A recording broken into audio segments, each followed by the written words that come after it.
And so if I'm going to be strategic as a CFO, then I have to make this my and my team's business. And so how do you do that? How do you operationalize that? What does that mean that I need to make it my business?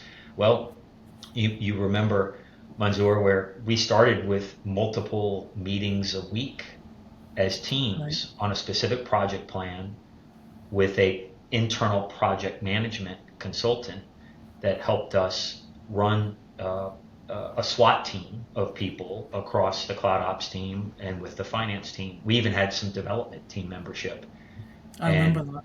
Yeah. Capacitus hosted that. That's evolved and morphed, as I mentioned, to post cloud implementation. Now the real fun starts to an internal team. While you all were there for the first 6 to 12 months after getting into the cloud, helping us understand the vital signs and what's important, what do we need to be looking for across all of the metrics and the data that we were getting that we had never had access to, that we now had access to with our AWS daily, weekly, monthly reporting.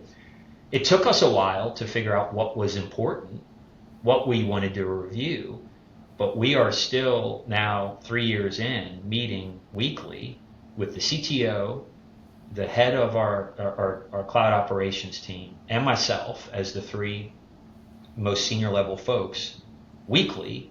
Sometimes we cancel the call, sometimes we go over 30 minutes, but we have the finance team, we have our cloud operations ops team member there, and then on occasion we bring in other cloud ops leaders who we feel, as a situation may merit, we need their time, their explanations, their involvement, just to provide, as I talked about earlier, that inspection and that scrutiny. And we approach it with two elements to the discussion. The first is just a quick snapshot from my finance team members of where we are in that particular week trending, because we can track this data now weekly. We didn't used to be able to. We used to be able to You can only. track it daily if you want. We really could. We really could. I don't have time to meet daily, but darn it, I make time weekly to at least Yeah. meet, because we can look backwards and forwards in real time to a degree where it used to be maybe you could meet once a month and you hoped you had the data for the backwards looking month, but you really had no idea what was going on now, and you had to guess what was coming going forward.